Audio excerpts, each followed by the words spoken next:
Great talent wins games. Great stories win hearts.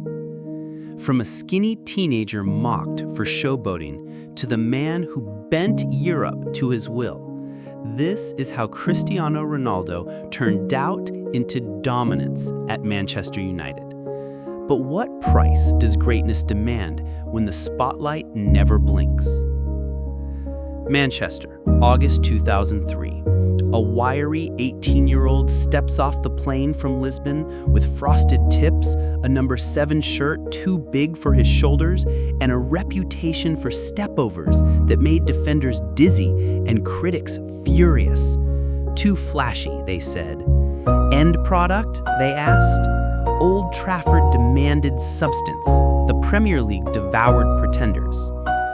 5 seasons later, the very player mocked for extravagance would define efficiency. A hat trick of league titles, a Champions League crown, and the ultimate individual coronation. Shots that once skimmed the stands tore into top corners. The showpony became a thoroughbred. Yet behind the highlights lay a furnace, booed in hostile grounds after a stormy 2006 World Cup. Targeted by defenders who tested bone and nerve, and measured relentlessly against United's mythology of best, Cantonana, and a sacred number, 7. Under Sir Alex Ferguson, Ronaldo's obsession hardened into a plan. Hours after training, he lifted, sprinted, rehearsed. Free kicks were experiments, headers became weapons. The stepover stayed, but now they were knives, not fireworks. By 2007-8, he wasn't competing inside the league was competing with him. The paradox is irresistible. A youth accused of narcissism became the most disciplined professional in the room. The question is inevitable. What did he change? And what did he refuse to change to leap from prospect to inevitability? This is not just the story of goals and medals. It is the anatomy of a transformation. How criticism became fuel, how repetition became religion, and how a young winger accepted the loneliness of perfection. The reward was immortality at Old Trafford. The cost was everything in between. Cristiano Ronaldo dos Santos Aveiro was born on February 5, 1985, on the rugged island of Madeira, Portugal, a place of cliffs, waves, and scarcity. His father, José Diniz Aveiro, worked as a kit man at a local football club while struggling with alcoholism. His mother, Maria Dolores, cleaned houses and cooked to keep the family afloat. Cristiano was the youngest of 4, squeezed into a tin roof house where the walls leaked and dinner sometimes wasn't guaranteed. Yet, from an early age, the boy's eyes followed the ball as though it was his destiny. His godfather recalled that Ronaldo would cry if he didn't have a ball at his feet. Neighbors remembered him skipping homework to practice tricks against the wall. Football was not just a game, it was escape. At only 12 years old, Cristiano convinced his family to let him leave Madeira for Lisbon, joining Sporting CP's academy. For a child who had never left his island, it was both liberation and exile. He lived in dormitories, called his mother in tears, and often went hungry. But he also stunned coaches with his speed, his vertical leap, and a relentless drive. One teammate admitted, "We'd finish training and Cristiano would still be out there, running sprints alone in the dark." There was, however, a moment when his journey almost ended before it began. At 15, doctors discovered a racing heart condition that threatened his career. Surgery was required. For a boy whose identity was built on the game, it was a terrifying gamble. But the operation succeeded, and within weeks he was back on the pitch, more determined than ever, as though fate had dared him to stop. That resilience, born from poverty, sacrifice, and near disaster, forged the foundation of the legend. From the streets of Madeira to the academy in Lisbon, Cristiano was already showing the trait that would define him, an obsession with defying odds. And soon, the world outside Portugal would take notice. At Sporting Lisbon, Cristiano Ronaldo quickly became the academy's prodigy. soaring through age groups with a mixture of speed, technique, and audacity that coaches had rarely seen. By 16, he was already training with the senior team. By 17, he had made his first team debut. In a league that often showcased raw talent, Ronaldo's flair stood out. He wasn't just quick, he was electric. Every time he picked up the ball, there was the sense that something unpredictable, maybe impossible, could happen. Teammates, however, recalled a boy who was both dazzling and difficult. He practiced endlessly, but he also bristled at criticism. He was obsessed, one sporting colleague remembered. If he lost a small-sided game, he would sulk until the next day. But that anger made him work harder than anyone else. Ronaldo had raw gifts, but it was the furnace of self-demand that pushed him forward. The turning point came in August 2003, during the inauguration of Sporting's new stadium. Manchester United were invited for a friendly. Ronaldo, still just 18, tormented United's defense with step-overs, bursts of acceleration, and a fearlessness that unsettled seasoned internationals. John O'Shea was twisted inside out.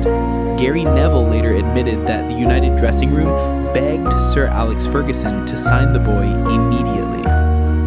Ferguson didn't need convincing. On the team bus back to the airport, senior players like Keane and Ferdinand insisted, "Boss, we can't let him leave Portugal without a deal." Ferguson agreed. Within days, United secured Ronaldo for £12.24 million, at the time the most expensive teenager in English football. The signing carried a sense of symbolism. United had just lost David Beckham to Real Madrid, and the iconic number 7 shirt, once worn by Best, Cantona, and Beckham, was suddenly vacant. Handing it to a skinny teenager from Madeira was a gamble that bordered on madness. But Ferguson believed not just in talent, but in mentality. He saw in Ronaldo a fire that could be molded, sharpened, and unleashed. When Ronaldo stepped onto Old Trafford's pitch for the first time against Bolton Wanderers, he played only 29 minutes. Yet in that cameo, he drew gasps from the crowd with his pace, his tricks, and his audacity. United fans sensed they were watching the birth of something rare. The newspapers were divided. Some hailed him a phenomenon, others dismissed him as style over substance. But one truth had already crystallized. The Premier League, a league built on power and grit, had never seen anyone quite like him. And soon, both his critics and admirers would realize that Cristiano Ronaldo had no intention of being ordinary. Cristiano Ronaldo's first full season in England was a whirlwind of fascination and frustration. On one hand, there was no doubting the spectacle, the electric stepovers, the surging runs, the bravado of a teenager unafraid to embarrass established defenders. On the other, critics were ruthless. British pundits sneered at his theatrics, the endless dribbles without end product, and an apparent obsession with style over substance. The tabloids had a favorite word for him, showpony. Yet Sir Alex Ferguson shielded his young winger. He will prove them wrong, Ferguson insisted. And in May 2004, in the FA Cup final against Millwall, Ronaldo delivered his first major statement. Rising at the back post, he powered in a header to open the scoring, his first trophy-winning goal. Manchester United won 3-0, and Ronaldo, named man of the match, wept with pride. For a boy who had left home at 12 and cried himself to sleep in Lisbon dormitories, it was vindication. But it was also a warning shot. This was not just a circus act, this was substance. That summer, the European Championship came to his homeland. Euro 2004 was supposed to be Portugal's coronation, and Ronaldo emerged as its prodigy. Still only 19, he scored twice in the tournament, including a crucial header against the Netherlands in the semi-final. He cried bitterly after the shock defeat to Greece in the final, images that humanized him but also revealed a teenager who carried national expectation on fragile shoulders. Back in England, the spotlight grew harsher. Defenders targeted him physically, pundits demanded consistency, and rival fans jeered his every touch. But Ronaldo began to sharpen. He lifted weights to add muscle, studied Beckham's free kicks, and absorbed Ferguson's mantra of efficiency. By his third season, the numbers began to catch up with the flash. Goals increased, assists mounted, and moments of brilliance carried United in tight games. Still, the real turning point would come not from a club final, but from a storm at the 2006 World Cup. In the infamous quarterfinal against England, Ronaldo clashed with teammate Wayne Rooney. When Rooney was sent off for stamping, Ronaldo was seen winking at Portugal's bench, an image that ignited fury in the English press. Headlines branded him a traitor. United fans booed him in preseason. Rival fans made him public enemy number one. It could have broken him, but instead it forged him. Ronaldo returned to Manchester not apologetic, but defiant. He worked harder, grew leaner, and vowed to silence every whistle with goals.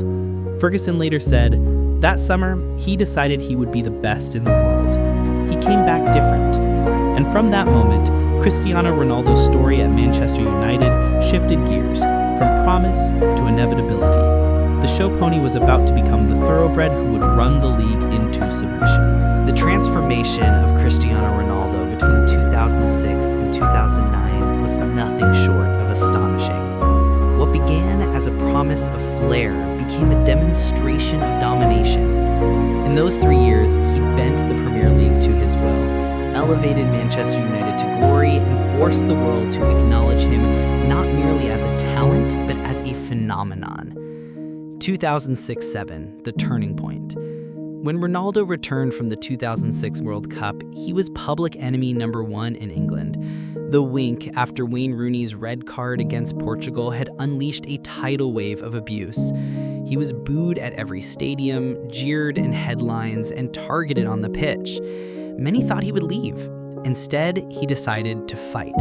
That season, Ronaldo reinvented himself. He scored 23 goals, added 20 assists, and dragged United back to the Premier League title. His dribbles were sharper, his physique stronger, and his finishing ruthless. For the first time, he won both the PFA Player of the Year and the FWA Footballer of the Year. Sir Alex Ferguson later admitted that was the moment he turned into a man. 2007-08, this season of immortality. If 2007 was his turning point, 2008 was his masterpiece. Ronaldo scored an incredible 42 goals in all competitions, a number that seemed almost impossible for a winger. He scored in every way imaginable: headers that defied gravity, free kicks that swerved like missiles, volleys struck with vicious precision.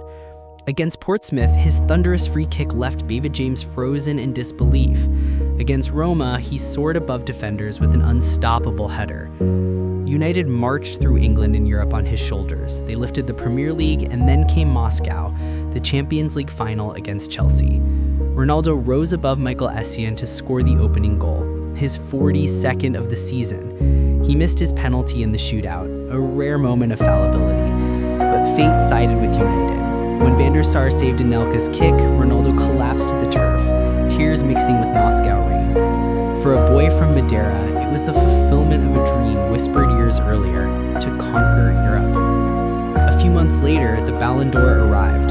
Cristiano Ronaldo became the first United player since George Best in 1968 to claim the prize. The comparisons were inevitable. Best had flair, Cantona had charisma, Beckham had fame, but Ronaldo had numbers, discipline, and an obsession that elevated him above all. 2008-09, the final act in England. The following season was his farewell symphony.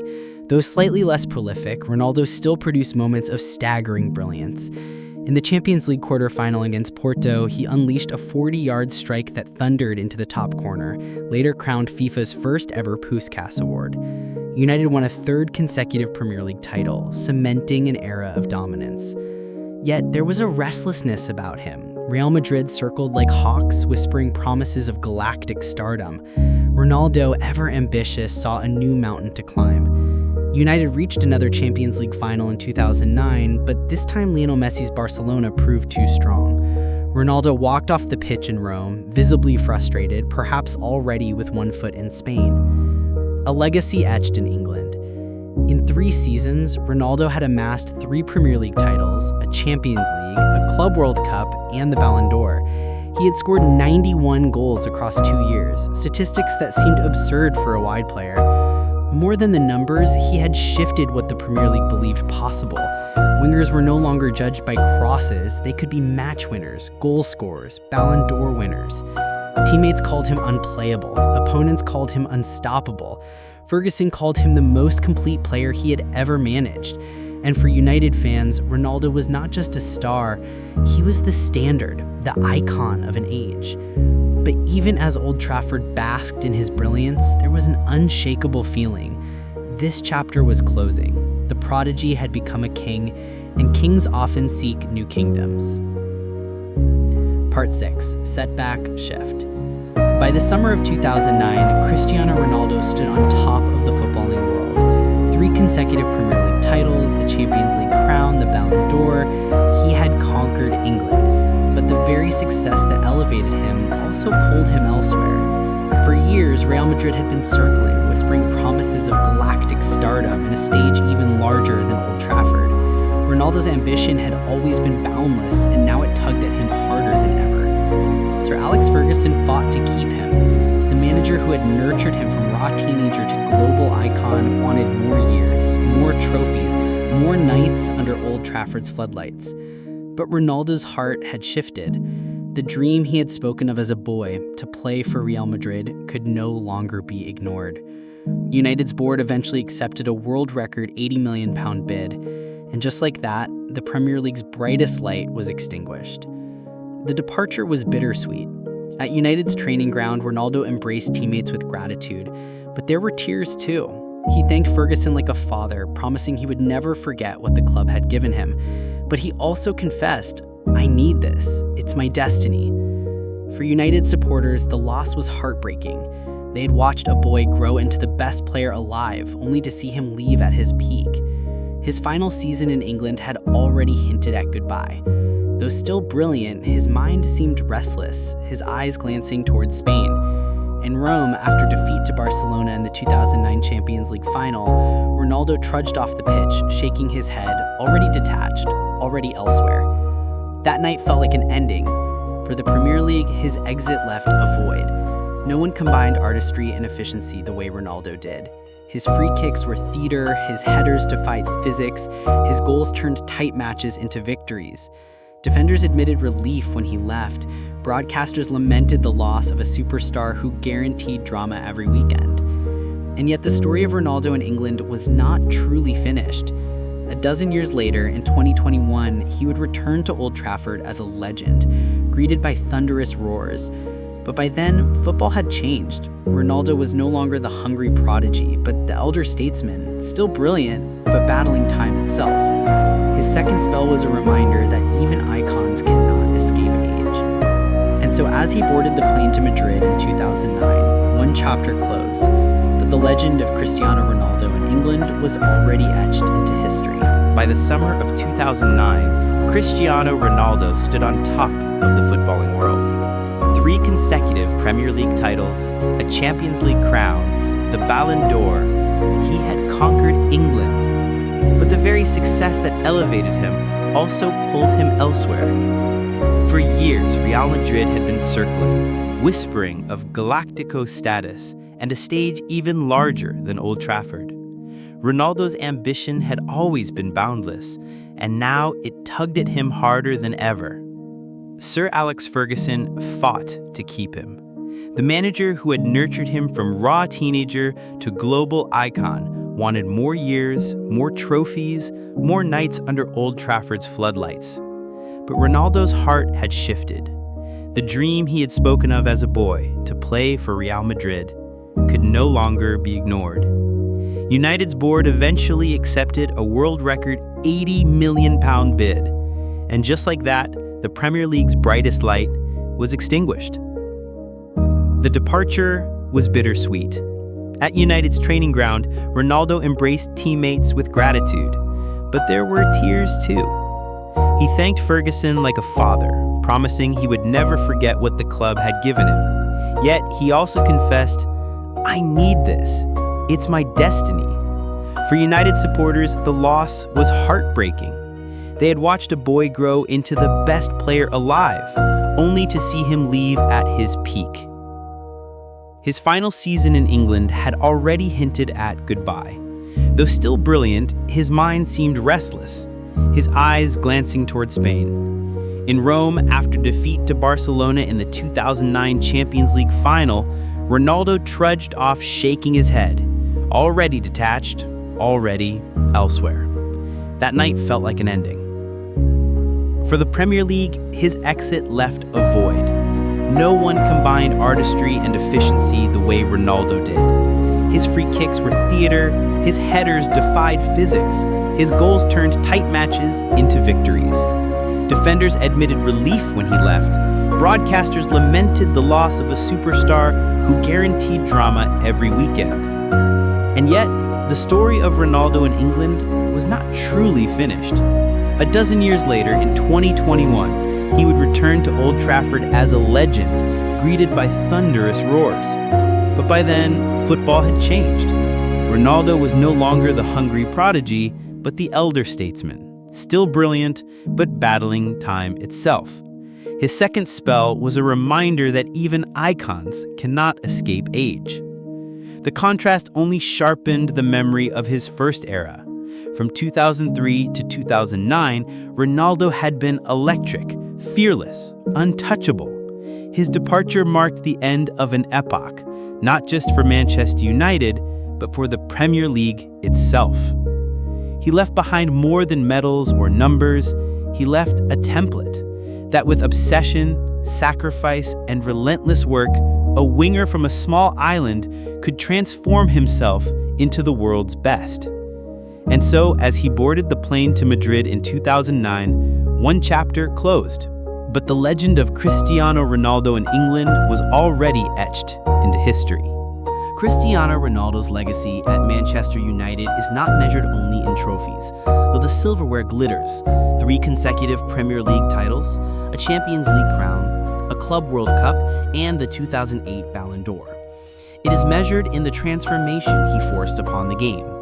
Before Ronaldo, wingers were judged by their crosses, their service to strikers. Ronaldo redefined the role, turning wide men into primary goal scorers, match winners, and global icons.